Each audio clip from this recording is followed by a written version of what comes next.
Coordinate geometry में त्रिभुज का चैप्टर का एक मैथ है जो बराबर हर वर्ष इस तरह का मैथ बोर्ड एग्जाम में पूछा जाता है। तो क्लास 10th के विद्यार्थियों के लिए बहुत ही उपयोगी वीडियो है यह वीडियो, जो कि काफ़ी आपको जानकारी देगी और इस तरह का मैथ बनाने में आपको काफ़ी मदद मिलेगी, यानी काफ़ी आपको मददगार मिलेगा ये वीडियो। तो क्वेश्चन है, उस त्रिभुज का क्षेत्रफल ज्ञात कीजिए। त्रिभुज का क्षेत्रफल ज्ञात करना है जिसके शीर्षों के निर्देशांक, त्रिभुज में 3 शीर्ष होते हैं, 3 शीर्ष का निर्देशांक दिया हुआ 1 -1 -4 6 तथा -3 -5 दिया हुआ है। तो देखिए इसके लिए क्या करना है हमको, ये आगे का हम बार बार बता चुके हैं, ये आगे वाला जो होता है x1 होता है और पीछे वाला y1 होता है, यानी x1 by 1, ये x2 by 2, ये x3 by 3 होगा। तो देखिए यहाँ लिख देंगे, पहले x1 बराबर 1 हो जाएगा, ये लिखना बहुत ही जरूरी है, इसी पर मैथ बनेगा। x1 बराबर 1, y1 बराबर -1, ये x1 हो गया। अब इधर x2 का लिखेंगे, इधर x2 बराबर -4 और y2 बराबर 6।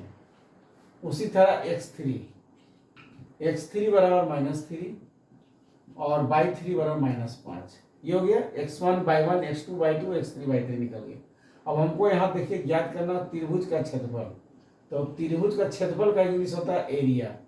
तो एरिया त्रिभुज ABC बराबर, ये सूत्र होता है एरिया त्रिभुज ABC का, देखिए सूत्र लिखेंगे ABC बराबर। तो एरिया त्रिभुज ABC का सूत्र है, इसी सूत्र को सिर्फ ध्यान में रखना, याद रखना। एरिया त्रिभुज ABC यानी त्रिभुज ABC का क्षेत्रफल और 1/2 x1, अगर यहाँ x1 दिया हुआ रहेगा तो by2 - by3 लिखेंगे, यानी 1 रहेगा तो 2 - 3 का लिखेंगे प्लस x2 रहेगा तो 3 और 1 का लिखना है by3 - by1। उसी तरह अगर x3 रहेगा, 3 का दिया हुआ है तो by1 - by2 लिखना है। ये सूत्र आसानी से याद होगा, क्योंकि 1 रहेगा तो 2 - 3 लिखेंगे, 2 रहेगा तो 3 - 1 लिखेंगे और 3 रहेगा तो 1 - 2 लिखना, बस ये आसान सूत्र है। अब देखिए यहाँ लिखते हैं बराबर 1/2 1/2 लिख देंगे। इधर देखिए x1 बराबर 1 है तो यहाँ 1 लिख देंगे। जैसे जैसे लिखा 1/2 लिखा, 1/2 लिख दिए, ब्रैकेट बड़ी ब्रैकेट है, बड़ी ब्रैकेट दिए। x1 बराबर 1 दिया हुआ तो 1 लिख दिए, यहाँ बड़ी छोटी ब्रैकेट है, छोटी ब्रैकेट दिए। by2 बराबर है 6, यहाँ 6 लिख देंगे, माइनस by3 बराबर देखिए -5 दिया हुआ, by3 बराबर -5, यहाँ भी माइनस है तो माइनस +5 होगा, बस इसी पर ध्यान देना। अगर माइनस रहेगा यहाँ भी माइनस रहेगा तो प्लस लिख देना।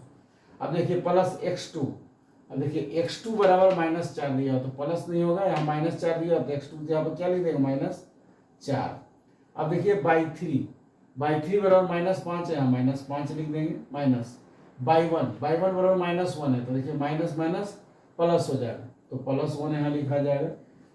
चलिए उसी तरह x3 है, x3 का मान देखेंगे, x3 और -3 है तो x3 जहाँ पर यहाँ -3 लिख देंगे, x3 और -3 है तो x3 बराबर यहाँ -3 दिया हुआ था, यहाँ क्या लिख देना है -3 लिख देना है, ब्रैकेट डालना है। by1 बराबर दिया 1, by1 और -1 दिया हो -1 लिख देंगे, by1 के जगह पर -1 है, -1 लिख दिए। माइनस by2 बराबर 6 है तो माइनस यहाँ है, माइनस by2 की जगह पर 6 लिख दिए, ये ब्रैकेट बंद, ये ब्रैकेट बंद। अब इसको हल करना है, सिर्फ 1/2 हो गया 1, 6 5 11, 11 को 1 से गुना करेंगे तो 11 आएगा। अब यहाँ दिया हुआ -4 है तो 4 लिख देना है, -5 + 1 है तो 1 में से 5 जाएगा, -4 बचेगा। अब देखिए यहाँ -3 दिया हुआ है, -1 -6 -7 होगा, ये ब्रैकेट बंद हो गया।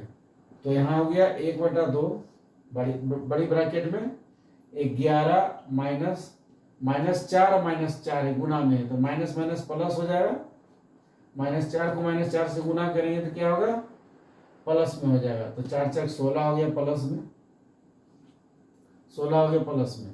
अब देखिए यहाँ -3 और -7 है, माइनस यहाँ भी प्लस हो जाएगा, 3 को 7 से गुना करेंगे 31 आ गया।